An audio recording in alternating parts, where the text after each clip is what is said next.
Good morning, everybody. How wonderful to see you today. One moment. There we go. Perfect. Today on our 7-day challenge, Relationship Rebirth, that we've been doing on a separate page, today is all about spirit.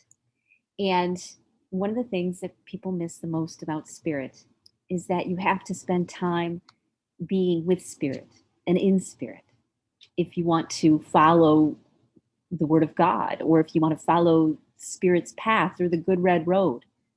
If you want to follow those paths, you actually have to spend time like bathing in spirit.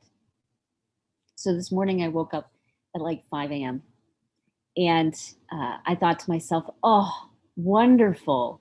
I get to meditate for 4 hours before I get on this call. And when I meditate, I get in touch with me. I spend time with music and smells and things to touch and little rituals that make me feel good. When you're bathing yourself in spirit, it's when you do all those things that make you feel good, all those loving things you do for yourself. That's being in spirit. And no one can tell you what that looks like, but it's you taking time to love you. And the more I do that, the more I have wonderful life lessons.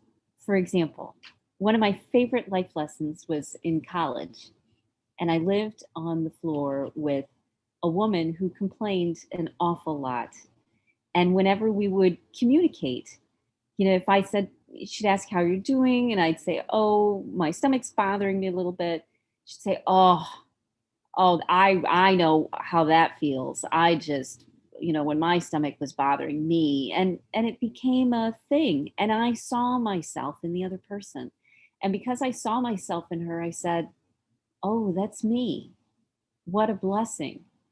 Because I can change now that I know, now that I see something different. So we get what we call in. And when we feel that we only want to feel better, or we only want to get just enough to pay the bills, or we only want to get just through this day. I just want to get by. I just want to get by, have nobody bother me. When we dream small like that, when we think that's all we're blessed to have, all we're allowed to have, all we deserve to have, then that's all our mind and our body and our spirit moves towards. That's all. It's low expectations of ourselves because we're miracles. And when we realize that we have the capability of creating anything that we want, and by planting our flag in the ground and believing that we are abundant and giving from that abundance and generosity, giving from that place of questioning and curiosity. I had a mastermind earlier this week that I'm in charge of, that I facilitate. And we just started. And there was a conversation in the group while we were all on Zoom. And I'm supposed to be the leader. And someone felt like they were taking the power, and I felt threatened. And I laughed, and we just worked our way through it. And I realized that this was just her personality. She doesn't want to be the leader. She's got too many other things going on. I don't want to be the leader half the time. Which is why we come together in community. So when we put down our prejudices, when we put down the things that we believe about ourselves, when we believe that we don't deserve more than to get by because that's all we want. I just want to get by. That's all I want.